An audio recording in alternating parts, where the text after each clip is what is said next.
Although kini may gala dugay na ning video ha, no na ni bag-o nga video pero dili sad ni siya edited may gala. Nagpakita lang ni ang point may gala ni Father Plaby nga unfair ko no pod og patyon mga higala ang mga drugista. Basta taniingon nga patyon gyud. Ang ato mga higala diri nga kinahanglan gyud ipatuman ang balaod now. Sa pagpatuman sa balaod bay, dili gyud kalikayan nga naagyoy mga tao nga maligsan kay di man mo patuo sa balaod. Pag moingon ka karon may gala nga inyo man ang gipatay, ay time pa siya atong i-categorize. Kay moingon ka gipatay na ay intent murder na. No, pero pag moingon ka mga hagalag napatay, mga igsoon, well homicide or collateral damage.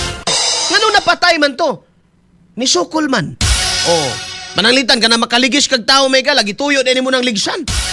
Ngano na patay man naligsan, hubog man. Oh.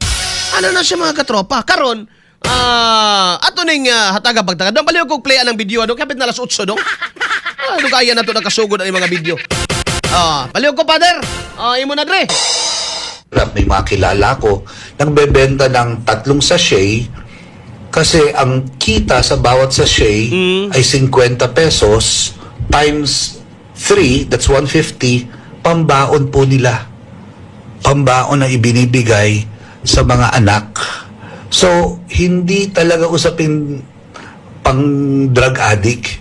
Usaping pantawid sa kahirapan para sa edukasyon ng anak dahil wala ngang pagkakataon. Ibang-iba to sa mga usapin ng mga big-time pusher tsaka drug lord. No? Meron akong makilala na nagbebenta ng mga tingi-tingi dahil meron silang Alas 7:56 na so unsa may gusto nimo i-insinuate diri pads? Nga kini sila gumikan kay biktima rasad na maligya nya pobre sila. But pasabot nga matawag na to sila may gala nga mga lesser evil. Wala og tanaw na to ni mga higala sa lens sa moralidad mga kaigsuonan, doon na gyapon sila responsibilidad ngano man na maligya ka. Okay? Aton pa sa Kantian morality mga higala of Immanuel Kant mga igsuon, the end does not justify the means. Kung tanaw ninyo mali ang gihimo mga higala ni Digong, mali sad nang inong giingon. Ngano man, moingon mo nga okay lang, asa man gyud mo dapig di ay? Mali sad na mga katropa moingon ka nga dili man guni sila big time ginagmay ra man ning tawo ni 50-50 raman kay 50 kay 100 kay bilyon ang kita nimo. Mali ang imong pamaagi, shabu ang imong gigamit, mali gyud na mga katropa. Bullseye. Kauban si Katropang Arnel Cortez. Okay. Bullseye. Gamitan tanig butterfly effect, Pader. Pareha man tani agig pilosopi na unsa man ka. Doon ay theory may gala kanang ginatawag nila butterfly effect dong. Pwede man mo na i-google dong. Nakalimot na lang ko dong kisay proponent anang theory dong. Ang butterfly effect mga katropa, guwa ko masayop na agyan na mo sa philosophy of science and technology. That kumbaga ang tanan may kalambigitan mga kaigsunan, no? Sa usa ka simple lang nga pagkapay, no, in a fluff, single fluff of the butterfly mga higala, it could trigger tsunami or whatever or bigger events. Now, kung i-apply na to ni nga teorya dinhi mga kaigsuonan, do not tell me nga walay moral responsibility ang kini mga tao nga namaligyag 50. Ang 50 lang ang ginansya gumikan kuno may gala kay panginabuhi lang. Do not tell me may gala nga wa sila kaguba sa nasod. Wa sila kagubag pamilya mga kaigsuonan. Say for example this one, Father. Kini dre pananglitan ha. Okay, namaligya, gamay raman to, 50 raman to iyang patong ato. Okay na anata diha. Pero ang iyang gibaligyaan dragon. Dili na mga higala, mulupad siya Domingo, dre, niya mutug pa siya Martes na sa hapon. Siya may tawag ni mo na anak, dre, dili na nakapalo up na. Munay butterfly effect theory dong. Butterfly effect theory. Nga, in a single flap of the butterfly, it could trigger war. No?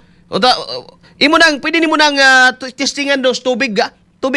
Kada tubig balde, tandugon ni mo nang Picas Edge, ang wave ana mo, paingon na dito, teorya na siya mga katropa.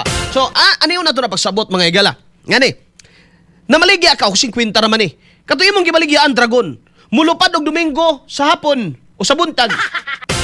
Mutog pa og Martes sa hapon may igala o may tawag ni mo na Pader. Naka-follow up. Pulihin dong katurang naong ni Father Maida dong kay Motoy Nindot. So, kadto may nga hikalang wa na tugpa-tugpa, gumikan kay gusto yun mukaon mo follow up, mangita gyud tog kwarta. Karon sa pagpangita niya kwarta mga higala, nakapanulis siya, no? Nakapanulis ano si kwarta. Una may higala di pa na dako na ng tulis, nakapangawat siya kasagaran yun. Nga mamahimong bisyo mga higala sa o kani mga tao gagabisyo ani Shabu, no? Una yung kawat ang naas pamilya. Matinga ka mawang cellphone, mawang kwarta nga naman, wala gamiton man na ipalit man na. Kaya way mga income maupay kusog mo bisyo. Oh, di ba? Hantod may gala nga magkadako mga igsoon ang ilang mahimong krimen. Kay makulang naman sa ilang panginhanglanon kay dragon naman sila mga higala. Di ba? So makapanulis hantod nga mosampot mga higala sa di madugay mga higala makapatay. O kaha mga kaigsuonan makabuhat og ngilgig nga krimen or heinous crime mga higala, no? I am not saying nga ang tanan mga igsoong mga nakalugos, mga adik. Pero naasad yun mga higalay, mga adik, nga musangpo dito sa pagpanghilabot, may galas mga... So, ang ugwa ka na maligya, pananglitan, Father. Ugwa ka na maligya, Father. Ugwa ka na maligya. Posible ba nga ma-addict to siya?